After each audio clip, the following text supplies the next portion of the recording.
Larissa asked me to read a couple of quotes from a man named John Piper, who's a well-known Bible teacher, and he talks about marriage and how this mystery refers to Christ and the church. And he says this: marriage is not mainly about prospering economically. It is mainly about displaying the covenant-keeping love between Christ and his church. He says, knowing Christ is more important than making a living. Treasuring Christ is more important than bearing children. Either way, it is short. It may have many bright days, or it may be covered with clouds. But if we set our face to make of marriage mainly what God designed it to be, no sorrows and no calamities can stand in our way. Every one of them will be not an obstacle to success, but a way to succeed.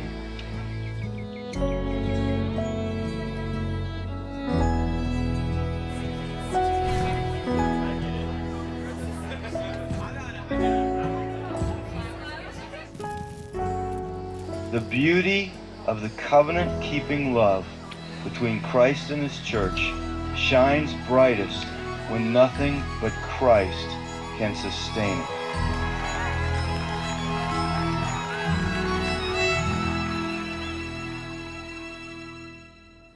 Ian and I first met in 2005 at college and had a blast for 10 months getting to know each other. And I was looking through and I found one of my favorite pictures, which I think was actually taken right before his accident. He set up a camera on his tripod, and it's just a classic Ian face that to me sums up who he is. We'd been dating for 10 months and he was working an extra job for his dad, and he was on his way to work near Pittsburgh. And we got a phone call that he had been in an accident, and we didn't know if it was when he got to work or on his way. And so we got down to Pittsburgh, and I was just praying the whole time in the car that it wouldn't be his brain. After being at the hospital for a few hours, we found out that it was, and he had been in brain surgery for a few hours and had suffered a traumatic brain injury. God totally spared his life. One night he was failing 4 out of 5 brain activity tests, and the next morning he was doing well and his brain was starting to respond again.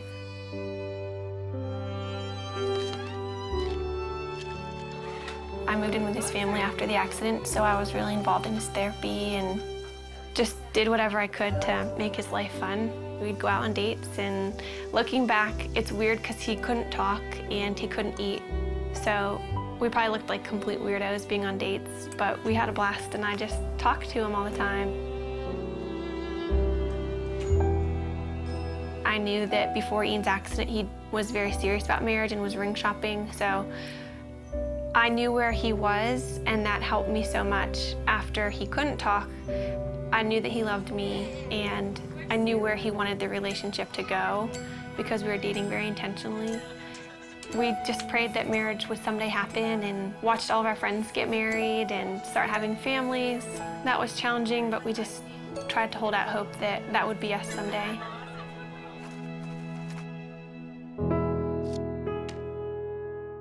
This is our board of gratefulness, and we encourage anybody who comes in to write a note of something that they're thankful for. It could be really small. Mine is just Saturday mornings, and it's just a good way that we've found to be just practicing gratefulness. And Ian, I think half of yours say my wifey, which is pretty cool.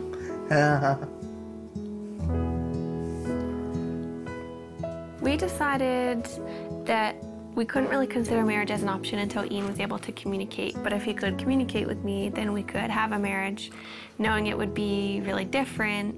But as long as Ian could talk to me, then we could make it work. So once Ian began communicating, it became a little bit more of an option. And then we just kind of watched Ian progress. Hi, husband. Hi, wifey. How are you? Yeah. What? How are you? I'm good. How How was your day? Yes. A conversation I had with his dad, it was one of those conversations where I realized this could happen. Then that August, his dad was diagnosed with brain cancer. And at that point, his dad's biggest concern was Ian and I, and whether or not we were gonna get married or step away from our relationship. He wanted us to make a decision to move our lives in some direction. He passed away before he was able to see us get engaged, but that was a huge impetus in why we started to pursue engagement.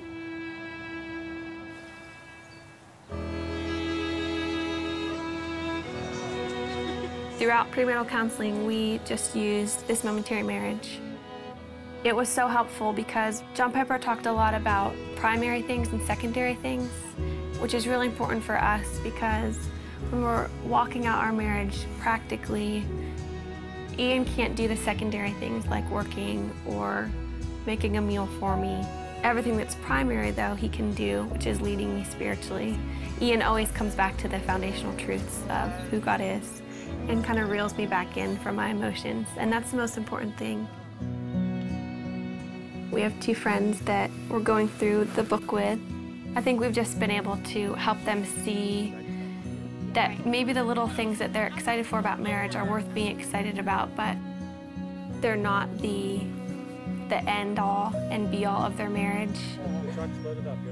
But we also have so much to learn, and we're learning from them and things that they share because our relationships are different and we can glean different things from each other. I think what helped us in deciding to make this commitment to each other, at least for me, is knowing that Ian wouldn't have left me if the roles were reversed, and that we love each other and we know that God's going to be faithful to our marriage. We're able to love each other with, I think, a more Christ-like love because of Ian's disability, and just to understand that picture a little bit better than if you were healthy. Yeah. Do you agree? Yes. What about God enables you to have a happy marriage? You know, What? he's awesome. He's awesome. Yeah.